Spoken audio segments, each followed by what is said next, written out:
Hello hi friend, कसे आहात तुम्ही? आय होप सगळे ठीकच असतात. तर माझ्या कुकिंग चॅनलमध्ये मी तुमचं मनापासून स्वागत करते. आणि हो फ्रेंड्स, रिक्वेस्ट आहे की ही जी रेसिपी आहे ना, स्किप न करता असाच पुढे कंटिन्यू पाहत राहा. तर रेसिपीला सुरुवात करण्याच्या अगोदर तुम्ही माझ्या चॅनलला सबस्क्राईब केलं नसेल तर प्लीज माझ्या चॅनलला सबस्क्राईब करा आणि जेवढं होईल तेवढं शेअर आणि लाईक करायला विसरू नका. तर मी तुमच्यासाठी एक रोज नवीन छान छान अशी रेसिपी घेऊन येत आहे. आज हे घेऊन आलेले आहे. चला तर मग वेळ न घालवता रेसिपीला सुरुवात करूया. तर तुम्ही थंबनेलवरून किंवा टायटलवरून ओळखलंच असेल की आपली रेसिपी कोणती आहे. आणि हो, त्याच्यासोबतच कोणती गोड बातमी आहे की मी जेणेकरून मी तुमच्याशी शेअर करते. आणि त्या म्हणजे ती गोड बातमी ऐकण्यासाठी आणि म्हणजे सांगण्यासाठी ना लोक खरंच खूप तरसतात. तशीही मीही तरसलेली होती, कारण माझ्या चॅनलला ना 2 ते 3 वर्ष झालेत आणि ह्या विषयावरती पुढं बोलू तोपर्यंत आपली रेसिपी मी तुमच्याशी शेअर करते. गुड न्यूज तर होतीच, पण त्याच्यासोबतच ना पावसानेही असे छान वातावरण तयार केले होते ना, तर इतकं छान वाटत होतं. आणि थोडंसं 2-3 मिनटं ना पावसात भिजून ही रेसिपी स्टार्ट केली. मला ठीक आहे, आता कसं असतं की एकदम पावसाचे दिवस असले की माणसाला खूप असं आनंद वाटतं का नाही. तर चला तर मग आपण रेसिपी सुरुवात करूया. तर सर्वात आधी तुम्ही पाहिले असेल ना, ही तर मी आज बनवत आहे, ते पुढं सांगेल. तर तुम्ही तर पाहिलं असेल की इथं मी काय करते.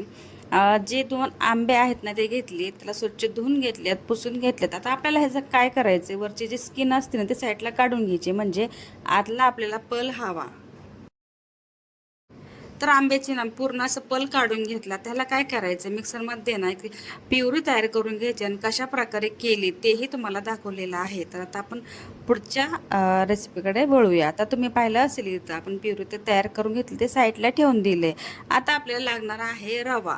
आता असं नाही की तुम्हाला जर रवा घ्यायचा असेल की बारीक जाड वगैरे असं काय असेल ना, तर काय टेन्शन घेऊ ना, कोणताही रवा तुम्ही इथं घेऊ शकता. त्याच्यासोबतच इथं मी काय केलं, आता रव्याची क्वांटिटी किती घेतली, फक्त अर्धा कप, जास्त काय घेतलेलं नाही आहे. आणि त्याच्यासाठी मला 2 आंब्याचा पल लागतो आहे. आता तुम्ही क्वांटिटी व्यवस्थित पहा बरं का. आणि नंतर मी काय केलं, त्याच रव्यामध्ये आहे ना अर्धी वाटी तर मी काय केले, दही ॲड केले. आणि त्याच्यासोबतच जे आपला पल आहे जवळपास 1 वाटी निघालेला आहे तो पण ह्याच्यामध्ये ॲड केला आहे. बाकीचं काही ॲड केलेलं नाही. आता ह्याला काय करायचं आहे, 10 ते 15 मिनटासाठी ना रेस्टसाठी ठेवायचे, म्हणजे जेणेकरून रवा जे आहे ना दही आणि आंब्याचा पलमध्ये चांगल्यापैकी मुरल्या जाईल, म्हणजे फुगल्या जाईल. तर 10 ते 15 मिनिटाच्या नंतर तुम्ही पाहिलं असेल की आपलं जे रवा आहे चांगल्यापैकी फुगले गेले, ह्याचे पाणी वगैरे काही ॲड केलेलं नाही. तर मिक्सर जारमध्ये, म्हणजे आपण ज्या आंब्याचा पल काढून घेतला त्याच मिक्सर जारमध्ये ना अर्धं अर्धं असं करून, म्हणजे डिवाईस करून इथं मी काय केले, आता हे पल काय करायचं आपल्याला मिक्सरमध्ये बारीक करून घ्यायचं, म्हणजे पल, रवा, दही असं काही. आणि त्याच्यामध्ये आता काय केलं, साखरेची क्वांटिटी म्हणजे 1 कप मी घेतलेला आहे ना, त्याच्यासोबत अर्धा अर्धा कप मी तर डिवाईस करणार आहे. आता त्याच्यामध्ये थोडंसं तेल ॲड केले, आता मिक्सरमधून बारीक करून घेतले, आता म्हणजे एकदम प्युरी. आता हे कशासाठी ते तर मला तर कळलंच असेल की आता आंब्याचा सीझन चालू झाला आहे. आणि आंब्याचा जर केक नाही बनवला तर काही काय असं होऊ शकतं का? आणि त्यात गोड बातमी, असं काहीतरी गोड तर व्हायलाच पाहिजे ना. तर आपल्या आंब्याचा बॅटर जे आहे ना, जे केक बनवायला घेतला ते एकदम रेडी झालं आहे. त्याच्यामध्ये थोडंसं बेकिंग पावडर जे आहे ना, सोडा, ते ह्याच्यामध्ये ॲड केलं आहे. बाकीचं सर्व काही मिश्रण तयार करून घेतले. आता केकचं भांडं घेतले आणि त्याच्या आधी ना म्हणजे जे बटर पेपर आहे लावण्याच्या अगोदर थोडंसं तेलाचं हे ब्रशने लावून घेतले. त्याच्यावरती बटर पेपर ठेवला. त्यालाही मी काय केले, तेलाचं साह्याने पूर्ण असं लावून घेतले, म्हणजे जेणेकरून आपला जे केक आहे खाली चिकटणार नाही, व्यवस्थित निघेल. त्यासाठी सर्व काही तयारी करून घेतलेली आहे. तर आपण बटर पेपर व्यवस्थित लावून घेतले, 1 ते 2 लावून घेतल्या. तुम्ही पाहिलं असेल कशा प्रकारे लावल्या. तर आपला बॅटर पहा, त्याची थिंकिंग आहे ना, म्हणजे व्यवस्थित आपण व्यवस्थित करून घेतली की थोडंसं पातळ वगैरे जर झालं ना, केक आपला सेट होणार नाही. थोडंसं लक्षात घ्यायचं, असं घट्टसर ठेवायचं आहे. पूर्ण मी म्हणजे बाउलमधून काढून आहे ना आपल्या ह्या भांड्यामध्ये ॲड केले. तर पूर्ण टॅप करून घेतले, जेणेकरून आहे ना व्यवस्थित सगळीकडे एकसारखा आपला केक बसेल.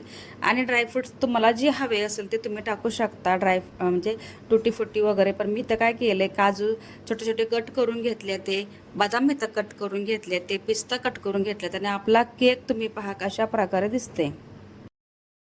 आणि ते हे झाले नंतर मी काय केलं 2 मिनिटासाठी ना एका म्हणजे मोठ्या पातेल्यामध्ये ना थोडंसं मीठ टाकले, त्याच्यावरती स्टँड टाकले आणि नंतर मग 2 मिनिटं ते पूर्ण तापल्याच्या नंतर हे आपलं भांडं ॲड केलं आणि तुम्ही पाहू शकता इतकं आपला केक सुंदर दिसत होता ना की काय सांगू तुम्हाला. जशा प्रकारे दिसतोय ना एकदम असा भारी झालता ना की काय सांगू तुम्हाला.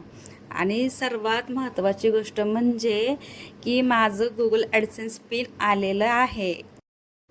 जे यूट्यूबर असतात आणि ज्यांनी मेहनत केली त्यांना माहिती आहे की हे दिवसाची वाट किती बघतात आणि तसेच मी 2 ते 3 वर्ष झालं की ह्याच दिवसाची वाट बघत होते आणि फायनली ना माझं Google ॲडसेन्स पिन माझ्या हातात आले. माझ्या चेहऱ्यावरती तुम्ही पाहू शकता की मी कशा प्रकारे एकदम खुश आहे की मी माझ्या कामाची मला पोचपावती मिळाली. आणि म्हणजे कसं असतं की आपण जेवढी मेहनत करतो आणि त्याचं फळ भेटलं तर आनंद आपला कुठेही मावत नाही. आणि तशा प्रकारे ना आपलं ना लवकरच आता Google ॲडसेन्स पिन आलं म्हणलं की आपलं पेमेंटही लवकर चालू होईल. तर हे सगळं तुमच्यामुळं झालं आहे बरं का फ्रेंड्स. तुम्ही मला सपोर्ट केल्यामुळं हे सगळं काय माझ्या म्हणजे हातात आलं आणि नशिबात आलं माझ्या. आणि ते सगळीकडे तुम्ही पाहिलं असेल. आता मी तर काय केले टूथपेस्ट टाकून पाहिले की आपला केक पूर्ण छान झाला आणि केकनीही इतका छान झाला.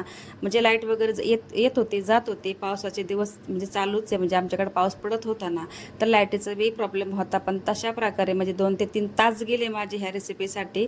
कारण काय होतं की लाईट येणं जाणं त्याच्या हिशोबानेच माझी रेसिपी चालू होती. तर माझा केक एकदम स्पॉन्जी असा झालेला आहे. आणि हो टेस्ट तर इतकी भन्नाट झाली ना काय सांगू फ्रेंड्स. खरंच खूप छान झाली, चविष्ट एकदम मऊ आणि मऊ लुसलुसीत असा केक झालेला आहे. जर तुम्हाला माझी ना यूट्यूब जर्नी जर ऐकायचं असेल ना तर तुम्ही मला कॉमेंट करा की मी माझी जी लाईफ आहे ना तुमच्याशी मी शेअर करेन. कशा प्रकारे मी फेस केलेला आहे काही गोष्टींना, कशा प्रकारे मी मेहनत केली, त्याचं फळ कसं भेटलं हे तुमच्याशी मी नक्की शेअर करेन. पण त्यासाठी कॉमेंट करा. आणि तुम्ही फायनली रेसिपी आपली पाहू शकता की कशा प्रकारे झाले. आंब्याचा केक वाटते का हो, असं वाटतं की हे आपण स्वीट म्हणजे केक शॉपमधूनच केक मागवला अशा प्रकारे हा सुंदर असा केक झाला आहे. आणि खरंच इतका गोड, इतका सुंदर, इतका चविष्ट मौलुसलुसीत असा आपला आंब्याचा केक तयार झाला. तर खरंच खूप आनंद होता. आणि ह्या आनंदात ह्या केकने ना 4 चांद लावले होते. तर खरंच मस्तपैकी झालेला आहे. आणि फायनली माझी ना रेसिपी पण कंप्लीट झालेली आहे. तर चला तर मग हा व्हिडिओ इथं एंड करते. भेटूया नेक्स्ट व्हिडिओमध्ये. तोपर्यंत स्वतःची काळजी घेत राहा. सर्वात महत्त्वाचं खात राहा, आनंदात राहा, हसत राहा. आणि हो आपल्या चॅनलला ना जेवढं होईल तेवढं शेअर करायला विसरू नका. भेटूया नेक्स्ट व्हिडिओमध्ये. सर्वात महत्त्वाची गोष्ट म्हणजे ज्यांनी ज्यांनी हा माझा व्हिडिओ पाहिला असेल ना त्यांचं खरंच खूप मनापासून धन्यवाद करते. तुम्ही सपोर्ट करत आहात म्हणून मी इथपर्यंत पोचले. आणि हो तुम्ही असंच सपोर्ट करत राहा. चला भेटूया नेक्स्ट व्हिडिओमध्ये. तोपर्यंत बाय.